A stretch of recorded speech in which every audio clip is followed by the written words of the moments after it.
Rubin ईरानी मैं यहाँ हूँ ईश्वर की शपथ लेती हूँ क्योंकि मेरा अपना एक बहुत सफल करियर मीडिया में रह चुका है। कि मैं विधि द्वारा स्थापित मैं यहाँ हूँ भारत के संविधान के प्रति क्योंकि मैंने सच्ची श्रद्धा और निष्ठा रखूंगी। अपने पिता के नाम का सहारा लेकर इस समाज में और देश में अपनी जगह नहीं बनाई है।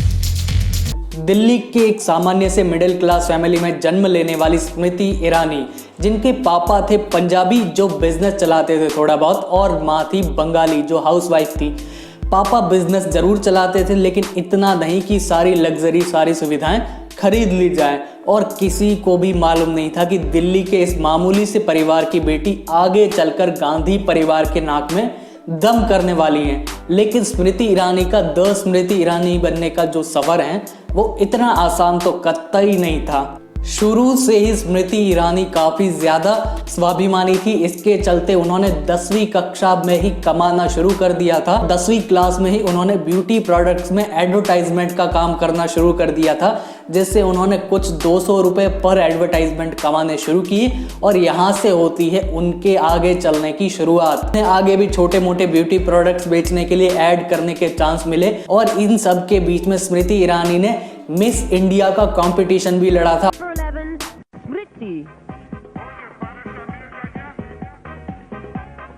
Good evening. I'm Smriti and at 21 years of age, I stand 5 feet 8 inches tall. I'm pursuing a degree in English literature and love adventure sports. और इसके लिए वो मुंबई भी गई थी। हालांकि घर की फैमिली उसके लिए इतना सपोर्टिव रही नहीं रही, ये तो बहुत ही रहस्य वाली बात है, लेकिन वो गई थी वहाँ पर, और इसके बाद में उन्होंने मिस इंडिया का कंपटीशन लड़ा और वो 5वें नंबर पर रही थी। जीतने के इरादे से आई थी, जीती नहीं, और सारे करियर के मुकाम ध्वस्त होते हुए दिख गए। जिसके बाद में कहीं और नौकरी नहीं मिली तो स्मृति ईरानी ने दिया मैकडॉनल्ड्स में इंटरव्यू। स्मृति ईरानी को मैकडॉनल्ड्स में जॉब मिल गई। वहां पर उन्होंने वेटरेस से लेकर के स्वीपिंग तक के सारे काम भी किए, और बहुत ही कम तनख्वाह में किए। इसी बीच आप स्मृति ईरानी की किस्मत कह सकते हैं कि उन पर पड़ती है एकता कपूर की नजर। एकता कपूर उन्हें कास्ट करती है अपने सबसे ज्यादा डिजायरेबल सीरियल में, जिसका नाम था क्योंकि सास भी कभी बहू थी।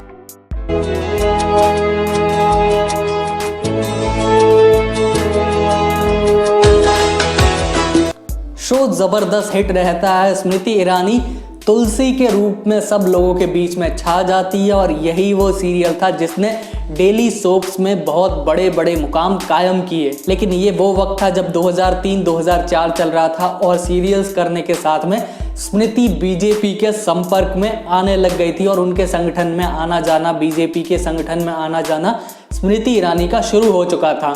और 2008 आते आते स्मृति ईरानी ने सीरियल को क्विट कर दिया, क्योंकि सास भी कभी बहू थी।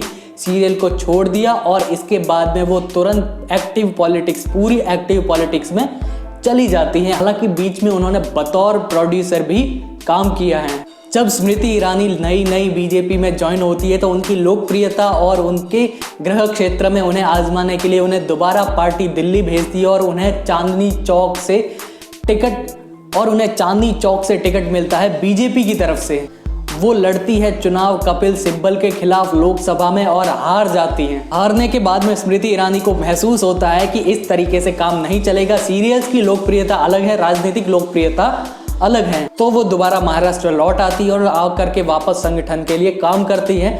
काफ़ी लंबे वक्त तक काम करने के बाद में उन्हें बीजेपी महिला मोर्चा की अध्यक्ष बनाया जाता है। इसमें भी वो बहुत ही अच्छा काम करती है। कहते हैं कि उस वक्त की महिलाएं उनसे काफ़ी प्रेरित हुआ करती थी, और 2011 आते आते स्मृति ईरानी का कद इतना ऊंचा हो चुका था कि उन्हें गुजरात से राज्यसभा सांसद बनाया जाता है भारतीय जनता पार्टी की तरफ से।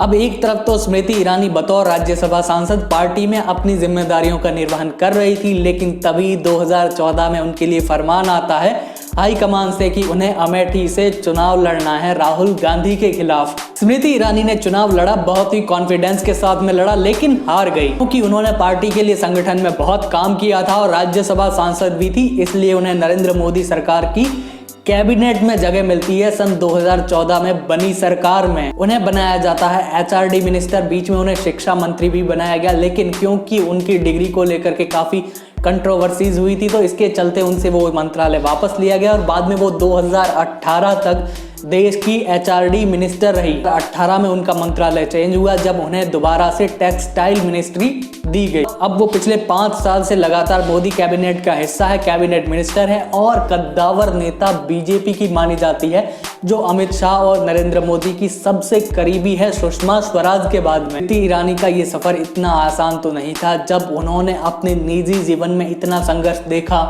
तो राजनीतिक जीवन में भी संघर्ष देखना ही था और विपक्षियों के ऐसे कटाक्ष, ऐसे वार भी उन्होंने देखे हैं। उन्हें कई बार महिला होने के नाते अभद्र टिप्पणियों का सामना भी करना पड़ा। संजय निरुपम जो कांग्रेस नेता, उन्होंने स्मृति ईरानी को नाचने वाली करार दे दिया था। इसके बात करें RLD चीफ की, तो उन्होंने भी स्मृति ईरानी को गाय कह करके संबोधित किया था। जिंदगी में ऐसे तमाम पड़ाव आए, लेकिन इसके बावजूद स्मृति ईरानी के तेवर कैसे रहे ये आप खुद देख लीजिए। क्लिप्स और अखबार की सुर्खियां को याद करने का बड़ा शौक है। इंटरव्यू चला था, उन्होंने कहा था कि गोधरा में जो हुआ उनके लिए वो दुख की बात है, लेकिन that is no excuse to take law into their hands. वो चलाएंगे क्लिप। उन्होंने ये भी कहा कि क्रिया प्रतिक्रिया का सिलसिला चल रहा है। ये भी ठीक करवाने के लिए मैं आपके बीच में आई हूँ। लोकल बात करेंगे, हमसे बात। आप यहाँ पे प्रियंका जी की सेक्रेटरी हैं, आप यहाँ पे 5 तारीख के बाद कर क्या रहे हैं? मैडम, आपने खुद ही मीडिया के सामने कबूल किया है कि आप बाहर हैं। तो बाकी सब, हाँ, तो वही मैं कह रही हूँ, आप किस अथॉरिटी पे यहाँ पे, आप मुझे दिखाइए ना। रामाश्री जी अथॉरिटी लेटर देखिए। है अंडर ग्रेजुएट है, लेकिन क्या खूबी लगी आप में? है अंडर ग्रेजुएट है, लेकिन क्या खूबी लगी आप में? मैं चाहती हूँ कि सब शांत बैठें। मैं आपको एक जवाब दे रही हूँ। अशोक सिंघल, आप में ये हिम्मत कभी एक आदमी से पूछने की नहीं होती। ये पूछते हम। एक सेकेंड, आपने जिस लहजे से पूछा वो लहजा इतना गलत था कि सबने उस पर अपनी आपत्ति जताई है। ये कभी किसी औरत से ऐसे पूछते नहीं है। अगर आपका इशारा कुछ और है तो मैं उसका खंडन करती हूँ। मैं यहाँ हूँ क्योंकि मेरा अपना एक बहुत सफल करियर मीडिया में रह चुका है। और 2019 के लोकसभा चुनावों में बीजेपी ने एक बार फिर से स्मृति ईरानी पर भरोसा जताया है और उन्हें राहुल गांधी के खिलाफ अमेठी से ही चुनाव लड़ने के लिए टिकट दिया है। और स्मृति ईरानी का कहना है कि वो पहले से ज्यादा कॉन्फिडेंट है। इस बार पहले से ज्यादा कॉन्फिडेंट है क्योंकि हारने के बाद भी स्मृति ईरानी राहुल गांधी के मुकाबले में कई ज्यादा एक्टिव रही है अमेठी में। बतौर मिनिस्टर और प्रधानमंत्री नरेंद्र मोदी की करीबी होने के नाते वो अमेठी को जो भी फायदा दे सकती थी उन्होंने भरपूर कोशिश की और ऊपर से कई बार उन्होंने पर्सन टू पर्सन भी कांटेक्ट किया है अमेठी में। और इन सब का परिणाम जो कुछ भी निकले, लेकिन राहुल गांधी को इस बार अमेठी में दौड़ भाग करने के लिए निकलना पड़ा है। इन सारी राजनीतिक उठापटक से परे स्मृति ईरानी की एक लव स्टोरी भी है, जहां उन्होंने जुबिन ईरानी अपने प्रेमी से शादी की है। जुबिन की पहले से एक शादी हो रखी थी, तो बाद में ये स्मृति ईरानी उनकी दूसरी पत्नी है और जुबिन ईरानी की एक पहले से बेटी भी थी और स्मृति ईरानी ने जुबिन की बेटी को भी अपनाया है। आज स्मृति ईरानी और जुबिन ईरानी के 2 बच्चे हैं। तो सबसे खास बात जो बाकी शायद नेता मिनिस्टर नहीं करते, दोनों पति पत्नी एक दूसरे के लिए प्यार का इजहार अक्सर सोशल मीडिया और पब्लिक प्लेसेस पे भी कर देते हैं। और स्मृति ईरानी के साथ में एक कंट्रोवर्सी भी हमेशा रही है। कोरा जैसी वेबसाइट पर आपको कई क्वेरीज मिल जाएंगी कि क्या स्मृति ईरानी एक मुस्लिम है, जबकि ऐसा नहीं है। स्मृति ईरानी जन्म से एक हिंदू थी, जबकि उन्होंने एक पारसी से शादी की और इस बार इस बात को लेकर के बवाल भी हो गया था। जब उन्होंने लोकसभा का नामांकन भरा था तो उस वक्त उन्होंने पारसी शब्द का उपयोग किया था। आप देख रहे हैं thechopal.com, मैं युवराज, और इसी तरीके के वीडियोस और पाते रहने के लिए आप हमारे फेसबुक पेज द चौपाल को लाइक जरूर करें। और अगर आपके पास में भी इसी तरीके के वीडियो जो आप द चौपाल पर पब्लिश करवाना चाहते हैं, तब दिखाए जा रहे ईमेल अकाउंट पर अपने वीडियोस हमें जरूर भेजें।